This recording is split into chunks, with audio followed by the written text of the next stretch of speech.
Perfect.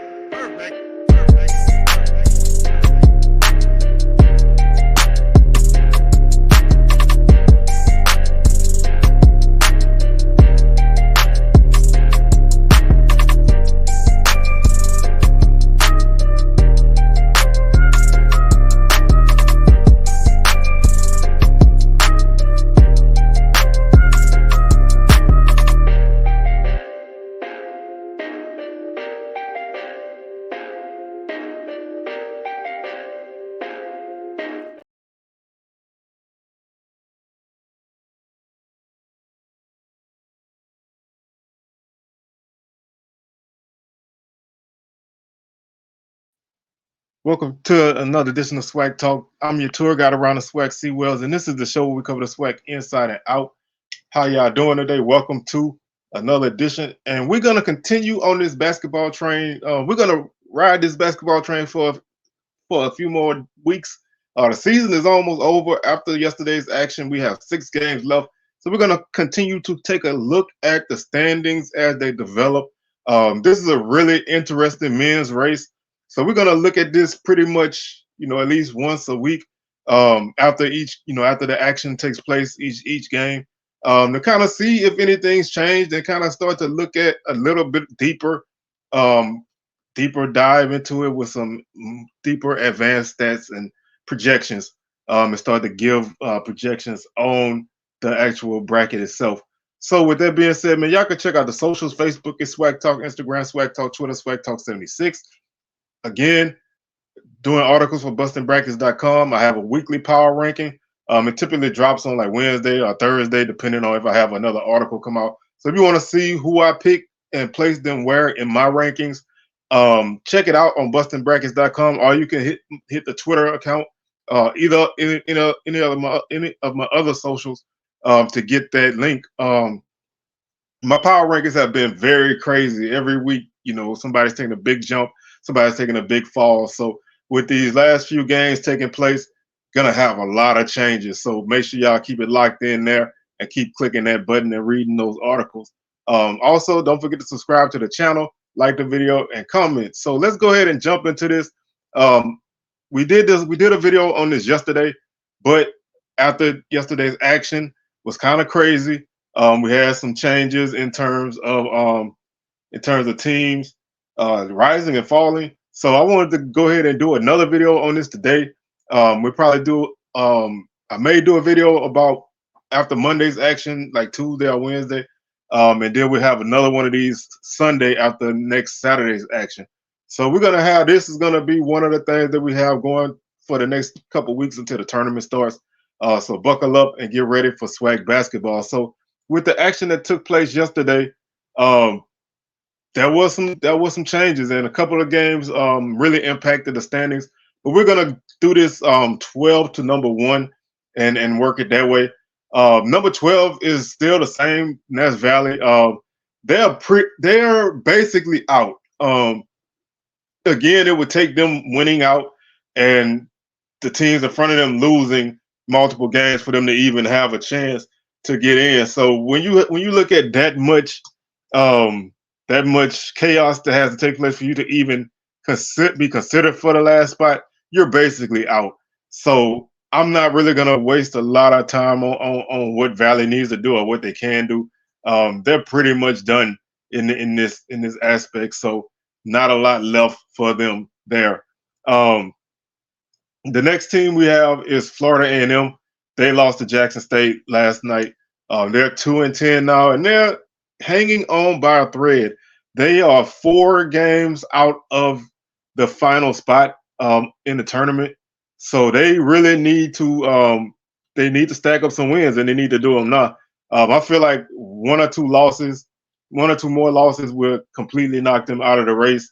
They play Alcorn on Monday, so they could be out after Monday. If they were to find a way to pull an upset, they could hold on for another week or so. But they are pretty much on the outs. But looking at teamrankings.com, they started their tournament bracket predictions, and they did kind of like a look at a best case projected seed for everybody.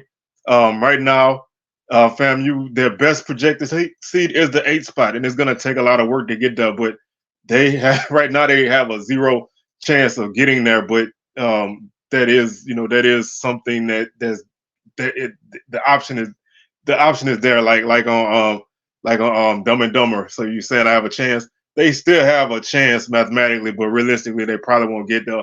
And they're projected to finish at 4-14. So they're projected to go 2-4, 2-4 in their last 6 games. So still got a couple opportunities for wins ahead of them, but right now it doesn't look good. So they're basically hanging on by a thread. Not out, but definitely not looking good. Number 10 is Prairie View. They dropped basically from a big tie into 10th place all alone. They're now 5-7. They play Grambling on Monday. They still have games against Valley and Pine Bluff on the road, Jackson and Alcorn at home, and close out at Texas Southern. They still have a couple key games. They do have the tiebreaker over JSU. They beat them once. They're leading that series 1-0, and they have a 1-0 lead over Pine Bluff.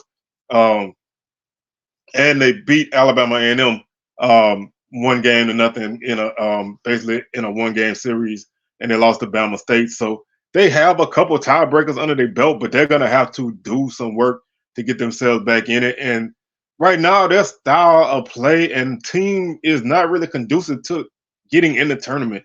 They're a very, very guard heavy team. They don't have much. They don't have much inside presence, inside depth. Brian Miles is a solid guy inside, but they don't have a lot of other guys that can come off the bench behind him. Their guard play is it can be good, it can be bad. They can turn the ball over a ton. They can shoot the three sometimes, and then sometimes they just can't get it. So they are a team who probably are gonna be on the outside looking in. Their final projected record is 8-10, so they still are projected to win 3 games and lose 3 games, which is kind of typical of what this kind of team can do. So they can still, find a way in, but it's going to take some work, and they have some big games ahead of them that they must win.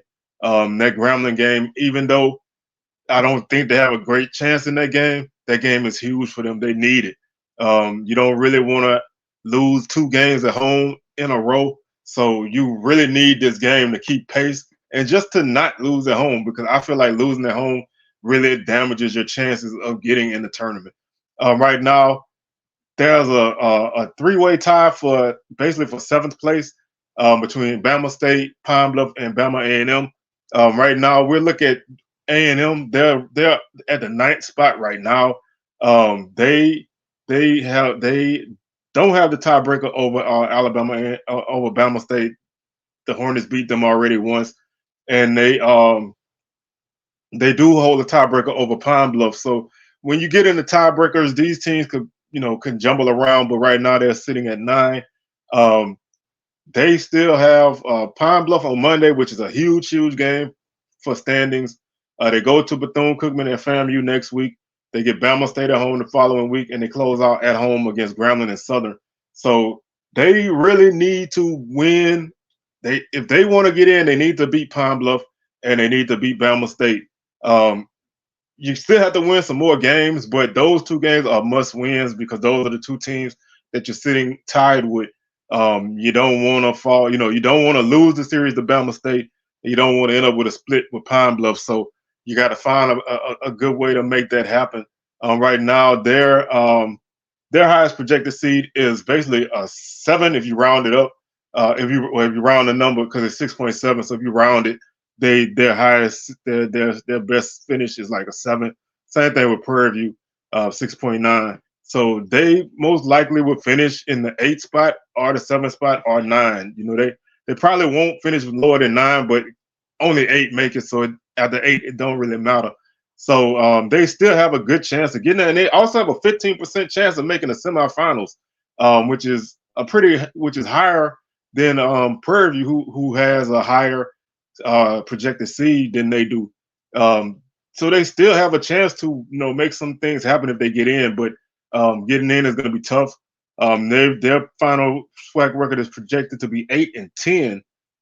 So we're 9-9 if you round up that 8.6. So 9-9. That puts them at going 3-3 in their last 6 games. So that's kind of the way this team has been playing. So I think they're pretty solidly in. If they can beat those two teams I named earlier. And speaking of Pine Bluff, they picked up a big victory over Bama State on Saturday. Again, they play A&M tomorrow. Big game for standings. They get Prairie View and Texas Southern at home and Valley at home, so they have 3 straight games at home after they come back from Alabama, and then they close out at Alcorn and at Jackson. They do have a tie with Bama State right now. They're 1-1 with them, and right now they trail Alabama A&M 0-1. So those are really the games that really matter right now. Pine Bluff right now, their highest projected seed is also a 7. Well, it's a 6 because it's like 6.4. So their highest projected seed is like a 6. So they're projected to basically make the tournament. Their conference record projection is also 9-9. So they would also be one of those teams who go like 500 in conference. So they should be solid. Their offense is great. Williams had a huge game yesterday against Bama State. You still have Milton who can do some things. So they can score the ball. Can they get the stops they need? Is always going to be crucial in this time of the year. And I think that's the difference between them finishing at like 9-9 and finishing at like 11-7 or something like that, because they have to be able to pick up those wins. And in this point in time in the season, you have to start to get stops. Looking at Bama State, they're our last 6-6 team. They get Valley tomorrow. They go to FAMU and Bethune-Cookman and Alabama A&M. So they have 3 straight games on the road. Then they close out at home against Southern and Grambling. They do hold a tiebreaker over Alabama A&M, and they also hold a tiebreaker over Alcorn, which at this point it's still important with that game still looming. They finished their season 1-1 against Pine Bluff, so they don't have a tiebreaker in that aspect. But they are still kind of an up and down team. They are projected to finish as high as 6. So they're looked at more being solidly in 6.1.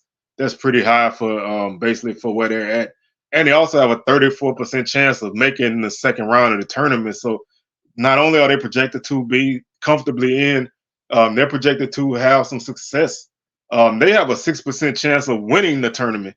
So they are still looked at as a team who can be a contender. And these are basically advanced metrics calculations and all those different stats, but they are still looked at as a very solid team. I'm not that sold on them yet. I need, again, I keep saying I need to see a lot from them. I think the talent is there, but I just haven't personally felt it. But the metrics back them up, and that's good if you're a Hornets fan. That basically says that you're in the tournament. They're projected to finish again, just like the other 3 teams, at like 10. Whatever, they're more projected to be like 10-8. So that's pretty solid. 10-8, you're in. I don't think you missed the tournament at 10-8. So they're projected to come out of that 3-way tie right now and finish in a nice spot. Looking at our 7-5 teams, we have a log jam of 7-5 teams. We have 4 teams at 7-5 right now. This is a hot mess, and this can go any kind of way. We'll start off with Alcorn. They beat Bethune-Cookman last night in a big victory for them. So they closed out that series against Bethune-Cookman 2-0. So they're in good shape there. They still hold a tiebreaker over Alabama A&M in case that comes up, and Pine Bluff in case that comes up. They do. They still need to beat Jackson and Texas Southern, but they get FAMU tomorrow, which I don't want to pencil that in as a win, but it should be. So they should be in pretty good shape coming out of the weekend. They get Jackson State at home the following week. Then they go to Prairie View and Texas Southern, and then they close out at home against Valley and Pine Bluff. So their schedule is pretty home heavy. They have 4 of their last 6 games at home. They've lost a couple games at home this season. So then they can be beaten at home, but they still typically play well at home. And so having 4 of your last 6 at home is a great feather in your cap that gives you an opportunity to play comfortably and find yourself in a pretty good spot. Um, right now, they're projected to finish at no probably no worse than a 5 seed or a 4 seed. So they're pretty solidly in. They have a 44% chance of making the second round and a 19% chance of making the championship, an 8% chance of winning it all. So they're still a very dangerous team. I think they'll start to round in the form even more at the end of the season. They're predicted to finish 11-7. So that's pretty solid. That's honestly a 4 or 5 seed when you look at the record. The Braves are in pretty good shape there. Looking at our next team is Jackson State. They're 7-5. They beat FAMU last night. They get Bethune-Cookman in another big game. That game is gonna make some room in this 7-5 tie. They still get Alcorn on the road. After that, then they go to Texas Southern and Prairie View. So they have 3 games on the road in a row, and then they close out at home. So they have 3 home games and 3 road games in their last 6 games. This team, when they're playing well, they're tough to beat. They went through some injuries and they had a 4-game losing streak in the middle of the season. They won 3 in a row since then, so they're finding themselves kind of in the right spot at the right time.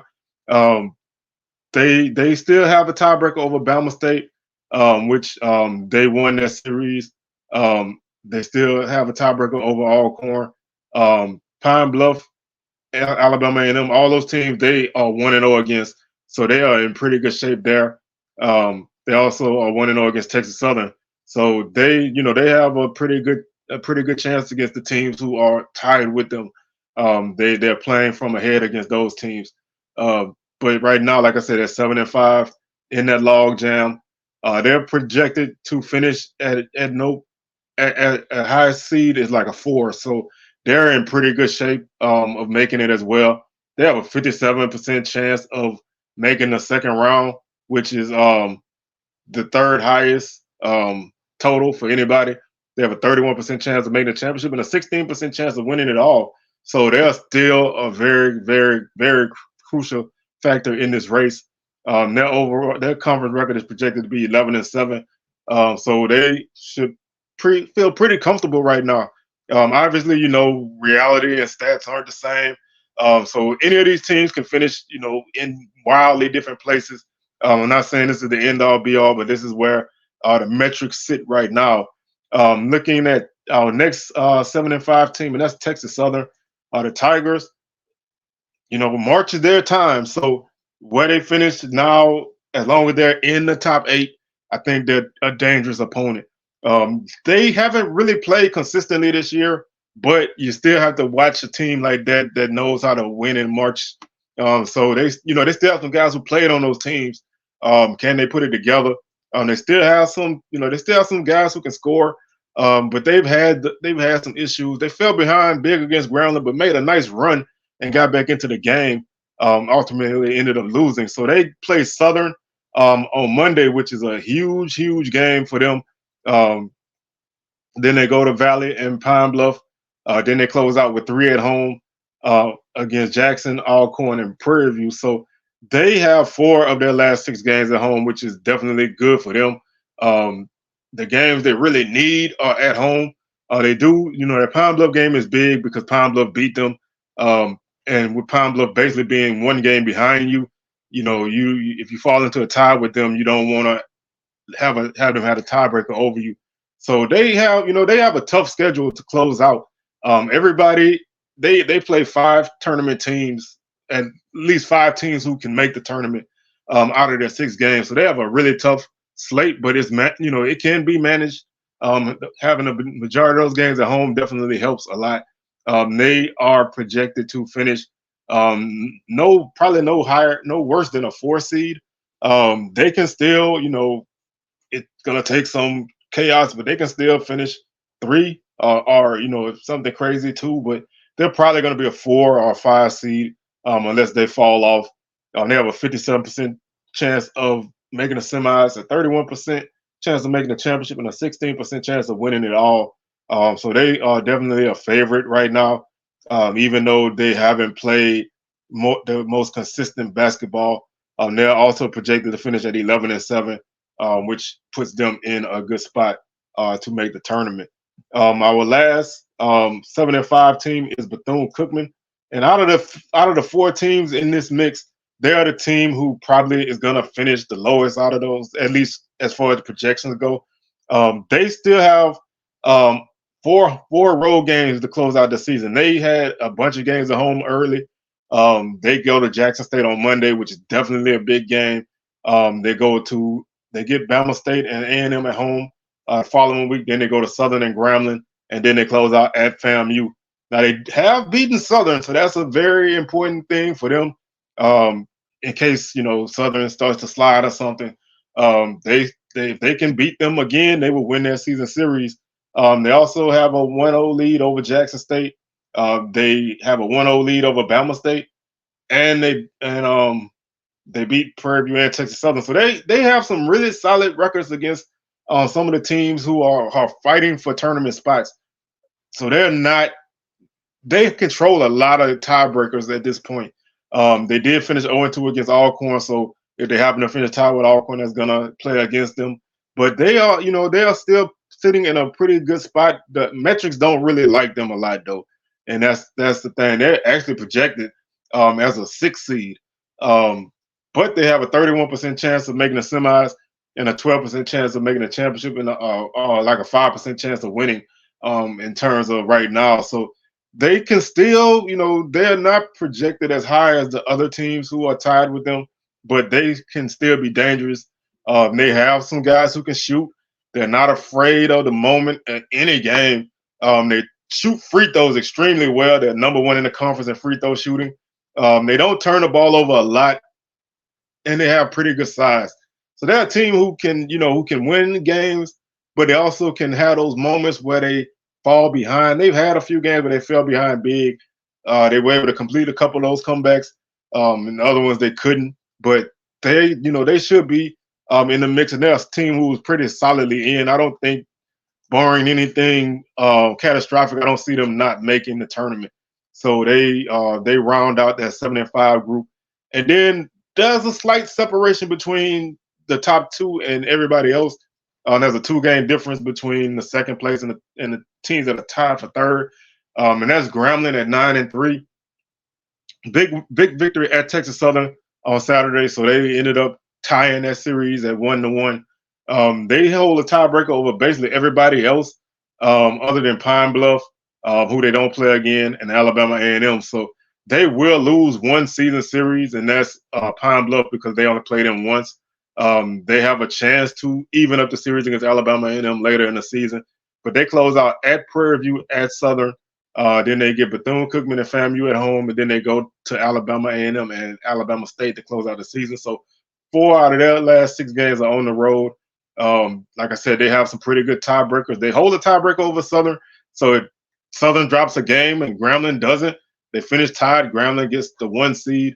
So that's definitely a good thing. And having a game come up next week is going to be very crucial for these 2 teams, regardless of what happens on Monday. If Grambling, as long as Grambling wins on Monday, the game next Saturday against Southern is going to be for first place, whether it's Southern in first by themselves or Grambling tying them and taking the lead in it through the tiebreakers. So that game Saturday is huge. You don't want to overlook Monday's game for either team, but that game is looming next week for both teams. The other 4 games are dicey, for both teams, because any of these teams can catch you. Grambling has lost some games at home, so their 3 losses in conference play have come at home. So playing FAMU and Bethune-Cookman, if you're a Rattler or a Wildcat, you have to at least have some confidence going into that game, knowing that this team they've lost 3 games at home. They haven't lost a conference game on the road, but they've lost at home. So you playing them at home, you can at least feel confident in making something happen there. But I think Grambling is in pretty good shape.